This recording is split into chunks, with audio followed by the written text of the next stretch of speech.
Well, I picked a rock and roll morning to get underway from the Westman Islands. That's them over there. Got about 23, 25 knots of wind, but I'm running downwind. Still pretty rough out. I needed to get out of here because if I didn't leave today, there's going to be a whole series of gales coming up for the next 10 days or so. I've just been stuck there. So I'm going to go about 100 miles, 110 miles around the corner to the Reykjavik area, to the capital. When I'm running downwind, I attach a boom brake. That's the blue line that runs through that device there. Now, there's a bit of controversy between the advocates of a boom brake and the advocates of a preventer. A boom brake will allow the boom to swing across if there's an unintended jibe. The boom will come, but there's so much friction in that device there, it'll come across much slower and hopefully not break the boom or anything. The danger is that the boom is still going to come across, and if your head's in the way, it's going to hit you in the head. A preventer is supposed to stop the boom from moving at all. It's supposed to block it there. If you get in a position of an unintended jibe, it's supposed to block it. So that's where the controversy is. There are legend stories of the preventers are only as good as their weakest point. So if there's a pulley, a block someplace in the setup, or a cleat, or the line, or the attachment to the boom, the forces are so enormous that it's not unusual for it to break, and then it comes flying across anyway. And so that's a choice, a personal choice that you have to make. Do you want to use a boom brake or a preventer? There's no right school or wrong school, but those two schools don't talk to each other. 6 o'clock in the morning in Isafjordur. I wasn't expecting a welcoming committee. That's very, very kind of you.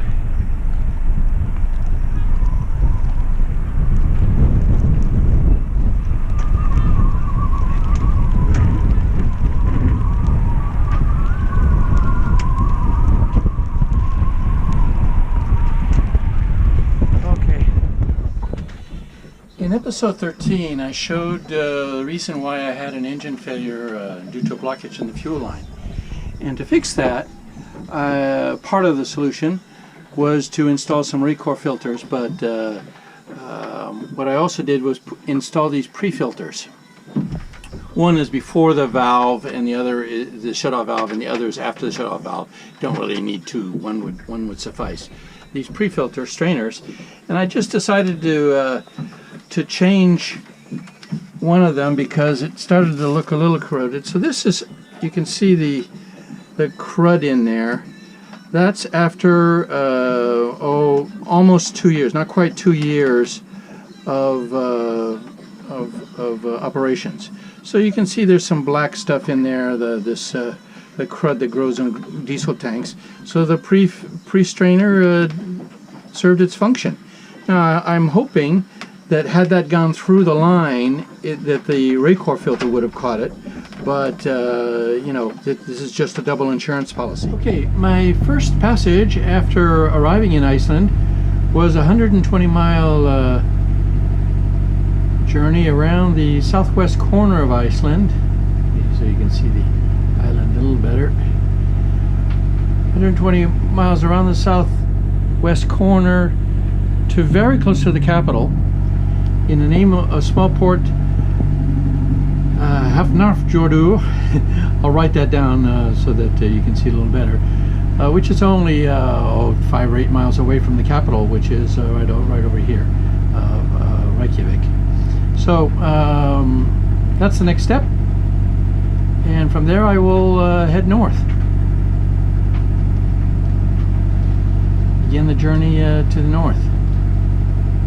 this is a destination that I want to spend quite a bit of time in, exploring the fjords. Here are my very good friends from Iceland who met me at Hafnar for you.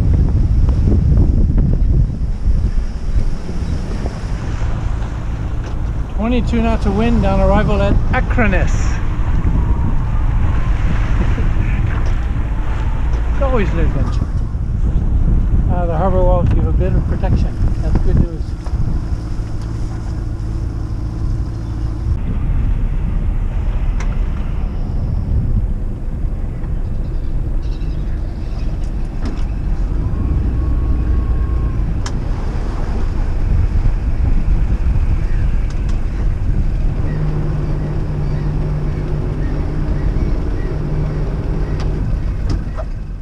Well, I'm making my way around a major headland on a way to a fishing village called Olafsvik, where I'll pass the night. And you can see by the snow on the mountains there, that might give you an indication of the temperature it is here too. So, beautiful place. It's a shame it's a bit hazy today. The entrance to the fishing port of Olafsvik.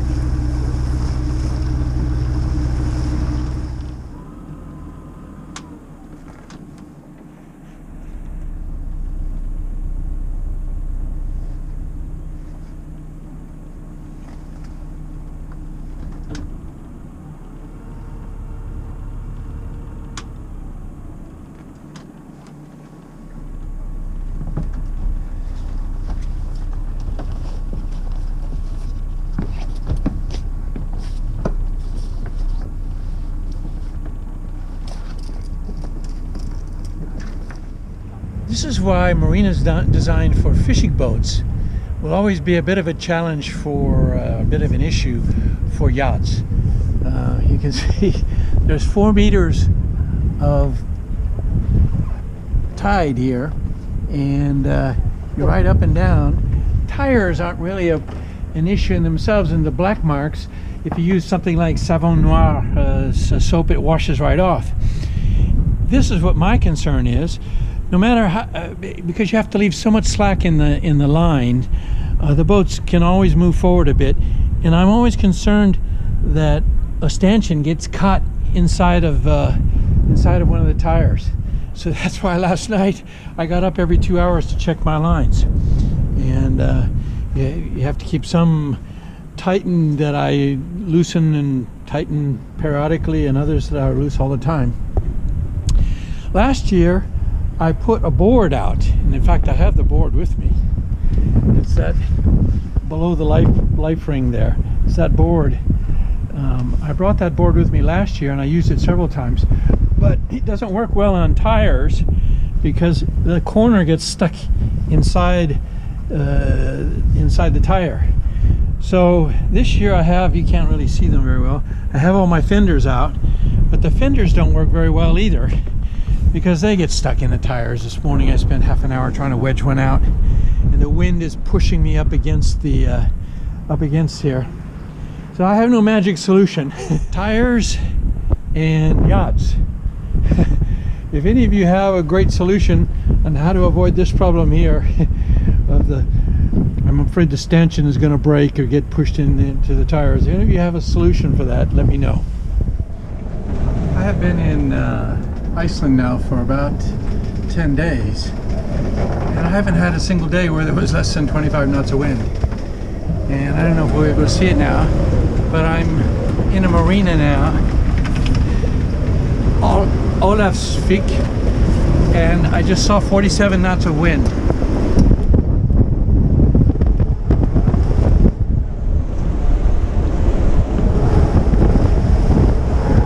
$45 knots of wind. I think I'll stay here. There's a pod of orca whales. Needless to say, I'm not playing any of the Frenchman's music to attract them.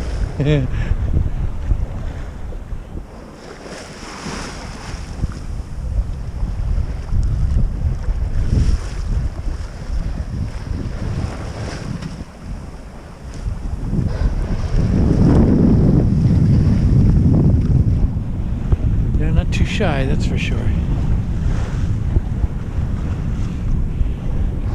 Some of those may be dolphins, but there's certainly that's an orca. So is that one there. This is pretty cool. I'm sure that you can't see that, but there's orange buoys out there.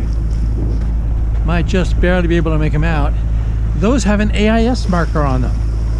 So I was confused as I was going through these Icelandic fishing boats, fishing fleets, that I saw lots and lots of boats, but I couldn't see. When I looked out on the horizon, there was only 2 or 3 boats. And in fact, it's because they put an AIS marker on the buoys, and they show up on your screen.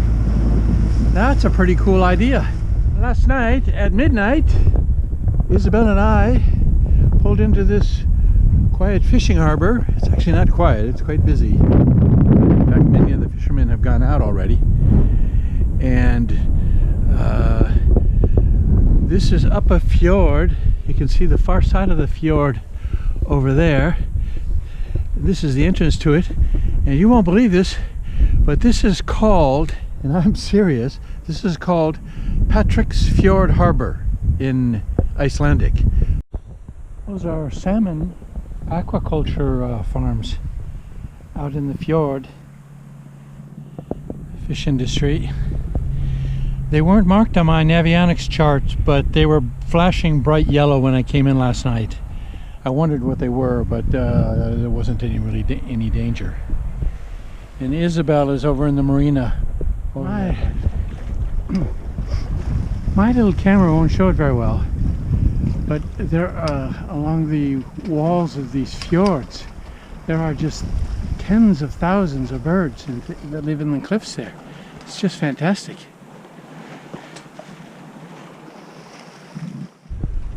Well, I'm sailing up another fjord right now, where I'm going to spend 2 nights at anchor. There's a couple of neat spots to go to up the fjord. These fjords are kind of tricky. I have to admit, a while ago I was sailing in the fjord before this one, very close to the edge, and you can see how mountainous they are. And I went around the edge of one of those, and I was doing 3.5, 4 knots and 8 knots of wind, and in a period of 40 seconds I had 28 knots of wind. You can imagine what happened. So it was rather dramatic 90 seconds there, but you need to be careful. While I'm on the subject of special effects caused by headlands and the fjords and the rugged terrain there, a lot of people suggested that I use the Norwegian Meteorological Service, which I've used in the past, but I don't think it didn't seem to capture these local effects very well. And predict wind, I don't even look at it anymore now. What I found was really excellent is the Icelandic Meteorological Service. They have a wind map that you can pick the area that you're in. For example, now I've selected West Fjords, and it shows hour by hour the wind development, and it really captures quite well the local effects of how the mountains are carved out, and the presence of volcanoes, and how that's going to impact the airflow around them. So for those of you who are considering coming here, just look up Icelandic Meteorological Service, and it's really I find it the best source of information that I'm using. This is the village of Bildadur. You know, I was talking about the currents, the difference in the wind here. 1 mile that direction, there's 22 knots of wind. Here, there's not a breath. 22 knots right over there.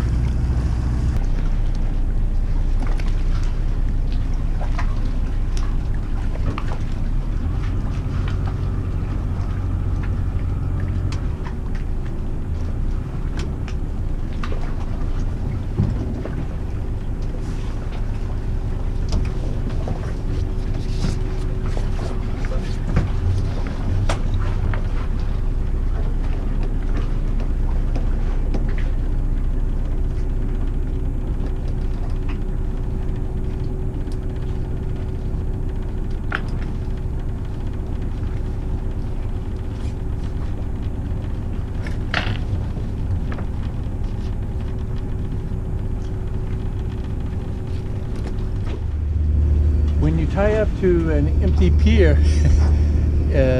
late in the evening, this is what you might wake up to at 4 o'clock in the morning. They were very kind and didn't insist that I move. Well, I've sailed about 20, almost 25 miles up one of the fjords of Iceland, and it's absolutely beautiful here. And at the head of the fjord, you can see it's this spectacular waterfall. So, I have dropped the anchor and broke out the kayak. So I'll wait probably an hour just to make sure the anchor doesn't drag at all, and then I'll row ashore. You can see the spectacular carving of the earth that's done by the glaciers as I went through here.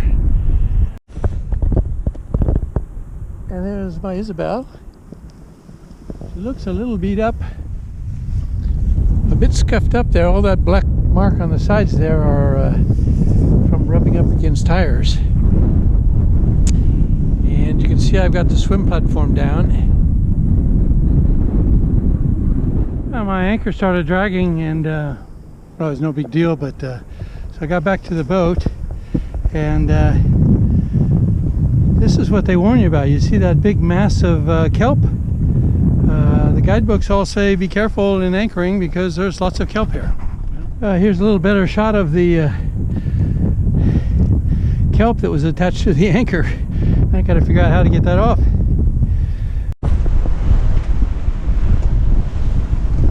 Good morning. I left at midnight last night from my last port. It was actually in Anchorage, and this is the final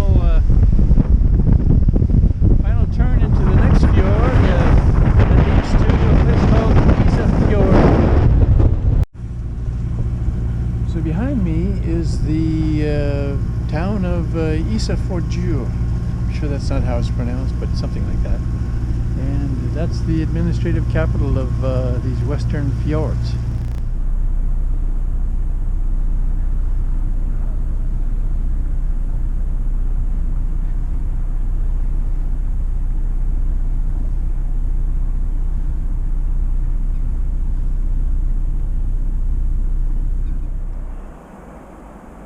On arrival at Isafjordur, the marina was filled, so I had to go anchor for a couple of hours. But then one of the boats left, and here is Isabel resting quietly in the small yacht marina that they have here. Veni vidi vici. More later.